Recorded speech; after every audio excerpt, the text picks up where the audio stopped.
રાજકોટના કાલાવડ પંથકના તીથલા ગામે રહેતો અને ઢોર ચરાવવાનો વ્યવસાય કરતા માલધારી અજય ગોડા અને તેનો ભાઈ આલરવ ગોડા ગઈકાલે ઢોરને પાણી પીવડાવવા માટે ગામના પાદરે આવેલ હવાડે લઈ ગયા હતા, જ્યાં ઇકબાલ ગફાર સમા અને ધમો દિલીપ ગઢવી બંને હવાડાના પાણીથી પોતાની કાર ધોતા હતા, જેથી હવાડામાંથી કાર નહીં ધોવા માલધારીએ જણાવ્યું હતું, જેથી માલધારી ભાઈઓ અને ગાડી ધોતા બે શખ્સો વચ્ચે રકઝક થઈ હતી। બાદમાં બંને શખ્સો કાર લઈને ત્યાંથી જતા રહ્યા હતા અને રાત્રે ઇકબાલ સમા અને ધમો ગઢવી અજયના ઘરે આવ્યા હતા અને તેના સાગરિકો સાથે અજય અને તેના ભાઈ આલરવ પર ઘાતકી હુમલો કરી ફરાર થઈ ગયા હતા, જેથી બાદમાં ગંભીર રીતે ઘવાયેલા બંને માલધારી ભાઈઓને સારવાર અર્થે રાજકોટ હોસ્પિટલે ખસેડવામાં આવ્યા હતા, જ્યાં સારવાર દરમિયાન અજયનું મોત નીપજ્યું હતું, જ્યારે તેનો ભાઈ હજુ જીવન મરણ વચ્ચે ઝોલા ખાઈ રહ્યો છે।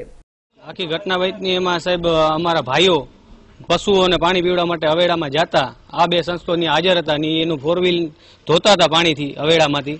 તો આ બે ભાઈઓએ કીધું કે તમે અહીંયા હવેડામાં પાણી બગાડોમાં ઢોર માટેનું છે પાણી, અને અહીંયા તમે પછીના સમયે આવો, અમારા ઢોર પીવડાવવાના સમયે ન આવો, આટલું કહેતા એ બે શસ્કો ઉશ્કેરાઈ ગયા અને સામાન્ય બોલાચાલી કરી। ત્યાર પછીના સમયે સાંજના 8 વાગ્યાની આસપાસ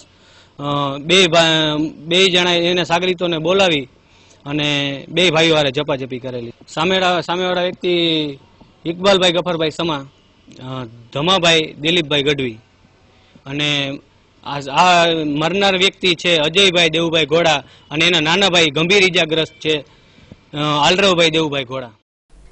અજયનું મોત નિપજતા બનાવ હત્યામાં પલટાયો હતો। બનાવને પગલે કાલાવડ પોલીસ સ્ટેશનના સ્ટાફે જરૂરી કાર્યવાહી હાથ ધરી છે, જ્યારે યુવાનના મોતથી પરિવારજનોમાં ભારે કલ્પાત સર્જાયો હતો। Bureau report, news online, Rajkot.